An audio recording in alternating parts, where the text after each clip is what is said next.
Bueno, muchísimas gracias a la Fundación Humanismo y Democracia por la invitación.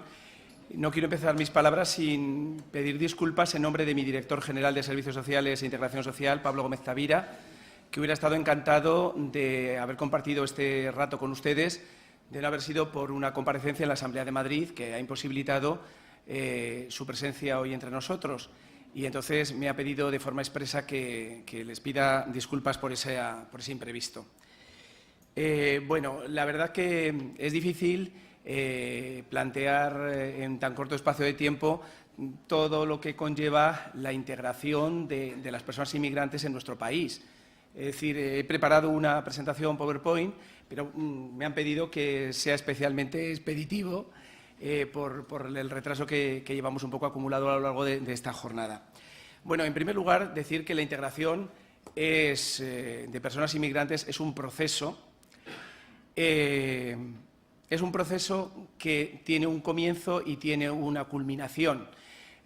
Cuando en determinados momentos se ha escuchado que las políticas de integración tienen un punto de partida y un punto de finalización. Es decir, cuando realmente las personas que son acogidas en nuestro país de alguna manera hayan culminado su proceso migratorio, quizá con la obtención de la nacionalidad española, pues muchos de los dispositivos que las distintas administraciones tienen preparadas para favorecer y apoyar esa acogida de inmigrantes, pues lógicamente carecerán de sentido. Esto, lógicamente, como los flujos son constantes y permanentes, pues hace que esas estructuras de integración se mantengan en el tiempo. Bueno, decir que… Había preparado un PowerPoint más extenso, voy a tratar de acortarlo en la medida de las posibilidades. Decir que España ha vivido una experiencia migratoria muy intensa en los últimos años. Quizás si nos retrotraemos al año 2000, que es cuando se produce ese punto de inflexión, de incremento creciente, de incremento de los flujos migratorios, pero ya incluso en los años anteriores España tuvo un incipiente proceso migratorio. En este momento, según las estadísticas de Eurostat, España ocupa la cuarta posición en cuanto a la población extranjera. No sé si ustedes ven, supongo que… ¿Se ve bien? Bueno, en este momento España, nuestro país, ocupa el cuarto lugar en cuanto a la evolución de la población de origen extranjero. Cuando hablamos de origen extranjero, por las cifras que en este momento son datos de 2015, donde había 5.891.000 personas. Cuando hablamos de origen extranjero, estamos también incluyendo las cifras de personas que han obtenido la nacionalidad española. Es decir, es necesario partir de esta premisa importante, distinguir y diferenciar entre origen extranjero y población extranjera empadronada, que son personas que tienen, lógicamente, una nacionalidad distinta. En cuanto a, por esto mismo que vamos a ver a continuación, según datos del INE, a 1 de enero de 2016, en España había un total de 4.601.000 personas, lo cual representaba el casi 10% del total de población. Ven que la cifra es cambiante, es distinta, pero es precisamente por la distinción y por la diferenciación entre población de origen extranjero que, bueno, que ya últimamente se va utilizando. En cuanto a la distribución de la población extranjera en España, ahí aparece el desglose por comunidades autónomas. Bueno, pues con esas cifras que anteriormente he apuntado, ven cómo los lugares geográficos de situación de los mayores porcentajes de población extranjera, además de la Comunidad de Madrid y Andalucía, pues es fundamentalmente el arco mediterráneo, es decir, Cataluña y la Comunidad Valenciana. En cuanto al peso específico, pues hay también un pequeño baile en las comunidades autónomas. Ven como, por ejemplo, la primera posición la ocupa Islas Baleares, seguido de Melilla, Murcia, Cataluña. Esto, lógicamente, si comparamos la población de derecho con la población extranjera que reside en cada uno de esos territorios. Es importante este gráfico porque nos muestra la evolución, como decía anteriormente, y que luego trataré un poco de poner un poco de literatura a esta gráfica. Ven cómo es a partir del año 2000, cuando se produce un incremento que alcanza su punto más álgido en el año 2010, a partir del cual se produce un descenso, una caída más o menos acusada. Ahí hemos puesto en ese cuadro la diferencia entre España y la Comunidad de Madrid. Pues bien, como decía, desde el año 2000 se produce un aumento intensivo de la población inmigrante, coincide con el cambio normativo que sufre la legislación de extranjería en nuestro país, con la entrada en vigor de la Ley 4/2000 de 11 de enero, que eso también es muy importante tenerlo en cuenta desde el punto de vista de la integración. Siguiendo la evolución de los años, vemos cómo en el año 2007 España se configura como el segundo país del mundo en número de inmigrantes acogidos, después de Estados Unidos, nada menos, primera potencia mundial a todos los niveles y también en política migratoria. Y ese récord se bate, como he dicho anteriormente, en el año 2010 con nada menos de 5.750.000 personas de origen extranjeras, que son acogidas en España. En los años siguientes, con la fuerte crisis económica que vive en España, por algunos negada, a partir del año 2008, se produce una ralentización y progresiva disminución de los flujos migratorios. Esa ralentización y esa disminución no solamente es porque muchos de los flujos, muchas de las personas que habían elegido en nuestro país como destino de sus proyectos migratorios deciden voluntariamente retornar a sus países de origen o a otros de residencia con mejores oportunidades de empleo, sino también como consecuencia de las nacionalizaciones, es decir, un número muy importante de personas obtienen la nacionalidad española. De forma y manera que, en torno a esos años, incluso los siguientes, a 2010, podemos hablar de que se produce un cierre del ciclo con un fuerte impacto en la sociedad española, en tres niveles que destaco. A nivel económico, porque ya lógicamente muchas de estas personas por desgracia, incurren en situaciones de desempleo, pierden su puesto de trabajo y eso, desde el punto de vista económico, supone una disminución en la fuente de ingresos fiscales y cotizaciones sociales.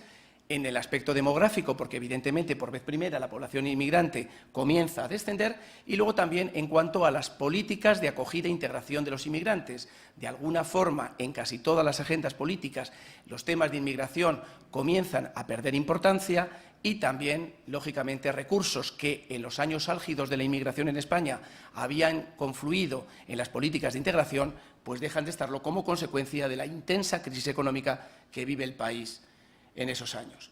Y sin ánimo de entrar en un futuro inmediato a la hora de adivinar un poco por dónde puede ir a corto plazo, lógicamente, porque hacer previsiones a una mayor dimensión sería muy atrevido por mi parte, pues decir que se produciría en los próximos años una intensificación de nuevo del ciclo migratorio paralelo a la situación económica del país como en los últimos años estamos afortunadamente viviendo. Es decir, ya no se marchan tantas personas como en los años anteriores y, por otra parte, pues las cifras de alguna manera se van manteniendo. No sé qué tal vamos de tiempo, pero bueno. Bien, yo procedo de la Comunidad de Madrid. Como saben ustedes, la Comunidad de Madrid ha sido pionera en muchísimas de las políticas de integración que ha venido desarrollando en los últimos años y es bueno que así se reivindique. Es decir, cuando las cosas funcionan es bueno reivindicarlo y, por otra parte, en momentos de cambio, como decía la Santa de Ávila, pues es bueno hacer los justos cambios antes de tener políticas más atrevidas que nos puedan un poco distorsionar de lo que estamos un poco hablando. La Comunidad de Madrid fue pionera en la creación de una estructura administrativa única, como fue la creación de una Consejería de Inmigración en el año 2005, que luego fue seguida y secundada por otras comunidades autónomas, y otra serie de políticas. Bien, en la última toma de datos de enero de 2016, pues ven que en este momento, según datos del observatorio, son 860.000 personas, el 13,15%, todavía somos de las primeras comunidades autónomas en cuanto al ranking de inmigrantes. Bien, esta diapositiva lo que nos establece es la visualización de las diferencias que existen entre la población extranjera, en la que aporto esa cifra de las 860.000 personas aproximadamente residentes en nuestra región, pero si sumamos las personas que en los últimos, el acumulado de nacionalizaciones desde el año 2000, vemos cómo ya nos disparamos hasta el 1.000.000, casi 200.000 personas, muchas de las cuales, a pesar de haber obtenido la nacionalidad española, sin embargo, mantienen perfil de persona susceptible de integrarse socialmente, ¿no? Sobre todo en algunas nacionalidades. En esta diapositiva, perdonen un poco la rapidez con que estoy pasando un poco las diapositivas, pero es importante que, bueno, a modo de pinceladas, es un poco lo que yo creo que es importante que a modo de pozo queden un poco al final de la ponencia y si quieren, por supuesto, estoy abierto a cualquier tipo de pregunta. Ven un poco la evolución de los últimos años, que es absolutamente paralela a la que tiene nuestro país, España, a partir del año 2010, con esa caída, ese descenso paulatino en las migraciones y ese mantenimiento o ralentización que estamos viviendo en los últimos años. Esto con valores absolutos, en lo que ya ven que en el último año, en la última toma de datos de enero de 2016, pues solamente descendieron respecto del año pasado, 2015, en 6.148 personas. Esto es importante porque de alguna manera muestra la tendencia que es también real en nuestro país, según datos de la Secretaría General de Inmigración y Emigración, en que en los últimos años se ha producido una disminución muy significativa en la irregularidad. De forma y manera que en este momento, aunque no es una fórmula fidedigna o fehaciente el censo de población, sí que es verdad que en la medida en que podemos comparar las cifras del censo de población con las cifras de los residentes legales, sí que nos da una aproximación a lo que es la fotografía real de la irregularidad en nuestro país. Y vemos que en los últimos años, pues como aquí apuntamos, el 92%, casi el 93% de la población residente en la Comunidad de Madrid es residente legal. Por tanto, estaríamos hablando de una bolsa de irregularidad en torno al 7%. No sé exactamente el porcentaje de nuestro país, pero bueno, irá por en esos ámbitos, en esos mismos parámetros.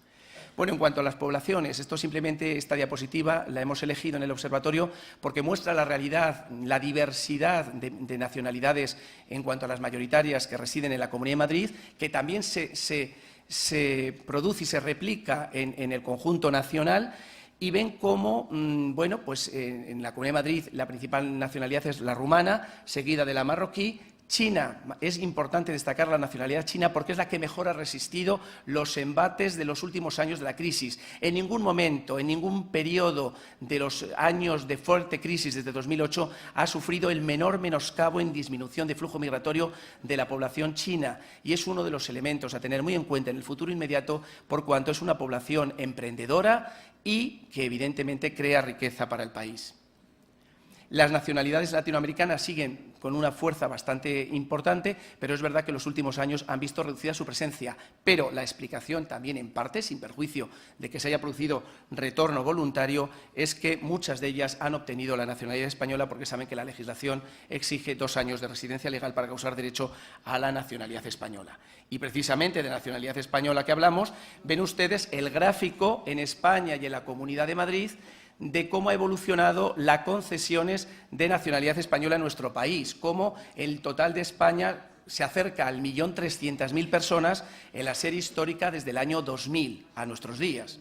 Son datos últimos de diciembre de 2015, con la punta importantísima del 2013, en el que el Ministerio de Justicia asumió un proceso extraordinario de nacionalizaciones y eso incentivó la concesión de nacionalidades en ese año. Bien, en la Comunidad de Madrid, de ese 1.300.000, pues más de 300.000 personas corresponden a personas que residen en nuestra región. Las principales nacionalidades que obtuvieron la nacionalidad en el último año en la Comunidad de Madrid son la nacionalidad marroquí y las latinoamericanas, Ecuador, Colombia, Perú, Bolivia. También hay un importante un número considerable de venezolanos, 508, que también obtuvo la nacionalidad española. Bueno, vamos a ver, cuando abordamos los temas de integración social es importantísimo mencionar, aunque sea muy por encima, los datos sociolaborales, porque nos encontramos en España y también en la Comunidad de Madrid y en el resto de regiones ante un modelo de inmigración económica, es decir, mayoritariamente, y así ha sido desde el comienzo de los tiempos. Yo estoy trabajando los temas de inmigración desde el año 93 y ya desde aquel entonces los flujos eran fundamentalmente laborales. Es decir, venían a España e iniciaban su proceso inmigratorio en nuestro país con el deseo de encontrar una oportunidad laboral en nuestro mercado de trabajo. Y así ha venido siendo con el paso de los años. De forma y manera que hay 3 factores que contribuyen muy positivamente a que esos flujos laborales, lógicamente, se mantengan, incluso con mayor intensidad que en lo que respecta a la población española, por lo que voy a decir a continuación. En primer lugar, por la estructura de edad. Nos encontramos ante una población inmigrante cuya media de edad es inferior a la de la población española. Es una población joven. En la Comunidad de Madrid la media de edad es 33,9, la edad de Cristo, 33,9. Y va subiendo, se va envejeciendo poco a poco también, como lógicamente también en la población española, lo que pasa es que está de una forma mucho más acentuada. En segundo lugar, su tasa de actividad es superior también a la media de la población española, otro factor importantísimo que hace que sea una mano de obra pues muy favorecedora para nuestro mercado laboral. Y en tercer lugar, su elevado nivel de ocupación, con la tasa de empleo y con su repercusión, quiero decir, en la tasa de empleo y en la afiliación a la Seguridad Social. Con lo cual, esto hace que, bueno, pues en este momento, la tasa de actividad, según datos de la EPA, del segundo trimestre de 2016, pues tenemos que la población española tiene una tasa de actividad del 57,9% y la tasa de actividad de la población extranjera es 73,5%. En fin, no quiero tampoco abrumar con los datos, pero son lo que son. La tasa de empleo ocurre exactamente lo mismo. La población española tiene una tasa de empleo del 46,9 y la población extranjera del 53,4. Y en cuanto a la tasa de paro, aquí sí, la población extranjera tiene una mayor tasa de paro del 27,3 frente a la población española que tiene un 19,1. Esto estaría por, bueno, como voy a poner a disposición de la Fundación el PowerPoint, pues lo podrán estudiar un poco y ver de forma... Sí, vamos pasando un poquito más rápido. Bueno, de la llegada de refugiados, únicamente lo que puedo decir es que, y nos vamos a ceñir un poco a estas 2 tablas, es que a lo largo son datos del Ministerio del Interior a 12 de septiembre del año 2016 y de la Secretaría General de Inmigración y Emigración, entonces simplemente que ahí ven un poco el desglose tanto nacional como de Comunidad de Madrid. Entonces, a esta fecha, o sea, a día de hoy prácticamente, el total es 480 personas llegadas de refugiados a España y de 59 a la Comunidad de Madrid. Y luego, en función de las nacionalidades, según se trate de reubicaciones o reasentamientos, ven cómo en el caso de las reubicaciones son fundamentalmente sirios, eritreos, iraquíes y de la República Centroafricana, 201 en el conjunto nacional y 279 reasentamientos, que da un total de 480. En cuanto al, bueno, y luego las políticas de integración, muy brevemente, porque ya andamos un poco fuera de tiempo. Bueno, pido de nuevo perdón un poco por la rapidez. Esto es un poco cuando... Pero bueno, la verdad que son pinceladas que espero que creen el pozo necesario para un poco abordar el tema interesante de las políticas de integración. Bueno, es decir, desde mi punto de vista y con la experiencia de estos últimos 10 años, que es cuando más acentuadamente se han llevado y se han ejecutado en nuestro país y particularmente en la Comunidad de Madrid, que la pongo como ejemplo porque lo he vivido en primera persona, las políticas de integración, se ha venido diciendo y con muchísima frecuencia expertos, investigadores, profesores universitarios, dicen que la mejor política de inmigración es el empleo y eso desde luego habría que enmarcarlo porque es una gran verdad y una gran certeza. El empleo, que a su vez es consecuencia del crecimiento económico en nuestro país, en el ámbito europeo y en el ámbito galáctico, si me apuran ustedes. Evidentemente, el crecimiento económico genera puestos de trabajo, hace crecer el empleo y eso hace que la igualdad de oportunidades sea evidentemente efectiva. Pero hay otra serie de cuestiones que efectivamente hace que bueno, sobre todo pensando en personas que inician su proyecto migratorio, es necesario que vayan dirigidas a ellos una serie de políticas de integración en los diferentes ámbitos. Decía anteriormente, porque preparando un poco la ponencia, vamos a ver, hay un punto de inflexión a nivel normativo entre lo que supuso la Ley 785, que era una ley, y la primera ley que tuvo España en materia de extranjería, una ley que estaba enfocada fundamentalmente a controlar un incipiente flujo migratorio en aquellos años. Recuerdo la regularización del año 1991, donde las cifras nos producirían risa, ¿no?, en comparación con las que actualmente tenemos. Bueno, en aquel entonces esa ley, y también la Ley 4/2000, establecía una división clara entre el Estado y las comunidades autónomas, el Estado como competente en materia de inmigración y extranjería y las comunidades autónomas que eran las dedicadas, las destinadas a llevar a cabo las políticas de integración en los 5 grandes pilares que tienen estas políticas de integración, que son la sanidad, la educación, los servicios sociales, el empleo y la vivienda. Bien, de alguna manera, la última reforma de la Ley 4 sí que, a través del artículo 2 ter de la Ley Orgánica, sí que responsabiliza y aunque simplemente sea también telegráficamente, voy a leer un poquito porque dice, en el artículo 2.3 se dice que los poderes públicos promoverán la plena integración de los extranjeros en la sociedad española en el marco de la convivencia. Y luego dice una cuestión importantísima. Las administraciones públicas incorporarán el objetivo de la integración entre inmigrantes y sociedad receptora, con carácter transversal, una característica básica, fundamental, que no podemos de olvidar en todas las políticas y servicios públicos. Es decir, no es necesario que existan políticas específicamente de integración. La propia ley establece el mandato a que todas las políticas sectoriales que cualquier administración pública ejecute, ya sea en materia de educación, tengan en cuenta este carácter de la transversalidad, y lo relaciono un poco con el hecho de que, aunque no existiera Consejería de Inmigración, aunque no exista una Dirección General de Inmigración, sí que habrá una Consejería de Educación o una Consejería de Sanidad que esté obligada por mandato legal a incardinar políticas de transversalidad en favor de los inmigrantes. Y luego es importante porque en el punto 3 dice que la Administración General del Estado cooperará con las comunidades autónomas, las ciudades de Ceuta y Melilla y los ayuntamientos. Es decir, también el Estado tiene responsabilidad, ¿no?, en las políticas de integración.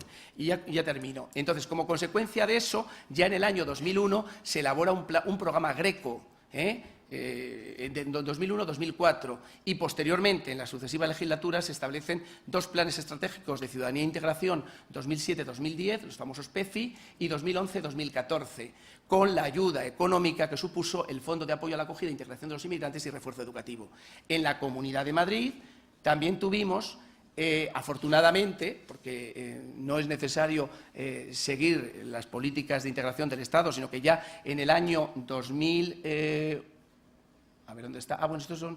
Perdón, me adelanto un poco a los acontecimientos. Ya existía en el año 2001 el Plan Regional para la Inmigración de la Comunidad de Madrid 2001-2003, que tuvo sus continuaciones en el Plan de Integración de la Comunidad de Madrid 2006-2008 y el gran plan que vivimos algunos de los que aquí estamos presentes, el diseño y elaboración de este macroplan en una etapa en que se elaboró, que ya barruntaba y ya anticipaba un escenario de incipiente crisis económica, pero que fue un gran plan, el Plan de Integración de la Comunidad de Madrid 2009-2012. En 2008 estuvimos todo el año trabajando en la Consejería de Inmigración para que desde el 1 de enero de 2009 poder poner de largo este plan. Y luego simplemente decir que estamos en este momento a nivel regional preparando una estrategia de inclusión social de la Comunidad de Madrid, pero que además de ese paraguas grande que va a suponer la estrategia de inclusión social de la Comunidad de Madrid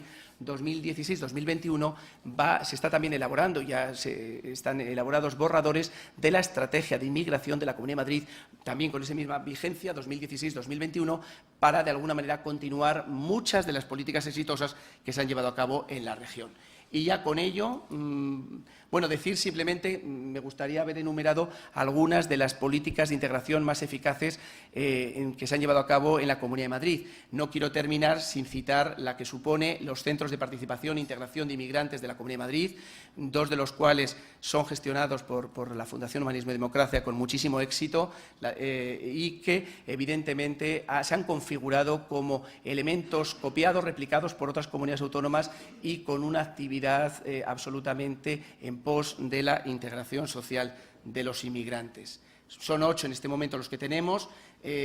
Ahí tienen un poco las cifras de algunas de las cuestiones más relevantes que se llevan a cabo en los mismos, los informes con una cifra muy considerable como consecuencia del reglamento de la Ley de Extranjería, 12.619, 271 sesiones en el año 2015 del Conoce tus leyes para cumplir el mandato del artículo 2 ter de la Ley de Extranjería, para que las personas que residen en nuestro país se comprometan pues, con la normativa y además dotándoles de herramientas que van a ser absolutamente totalmente cruciales para lograr la plena integración, y ahora últimamente con los talleres sobre nacionalidad y con el compromiso de favorecer también que estas personas puedan conocer el proceso de obtención de la nacionalidad española en nuestro país. Y luego, únicamente, decir también que en el ámbito de las próximas subvenciones que la Dirección General de Servicios Sociales va a llevar a cabo, han salido publicadas en el Boletín Oficial las bases reguladoras de las dos convocatorias que están previstas, con una dotación total de más de 6 millones de euros, una para proyectos de integración definidos en la Ley 15/2001 de Renta Mínima de Inserción, y la otra para proyectos dirigidos a población vulnerable en general, donde también se incardina la población inmigrante. Y ya simplemente para terminar, y perdonen un poco la premura, es que en el barómetro de inmigración que hemos llevado a cabo, está en este momento llevándose a cabo el trabajo de campo del correspondiente a 2016, pero en los anteriores se nos manifestaba, por parte de las personas que eran encuestadas, en un altísimo porcentaje, tanto de españoles como de inmigrantes. Por ejemplo, el 88% de los extranjeros se sentían integrados en la población, en la sociedad madrileña, y el 72% de los españoles también pensaban que los extranjeros que residen en la Comunidad de Madrid pues estaban totalmente integrados, estaban plenamente integrados. Pero, lógicamente, esos porcentajes residuales de los que no piensan así, pues es un acicate para que, lógicamente, se sigan intensificando y manteniendo las políticas de integración de los últimos años, que tantos buenos réditos y éxitos pues han dado para el Gobierno de la Comunidad y también, bueno, pues todo hay que decirlo, de España. Muchas gracias.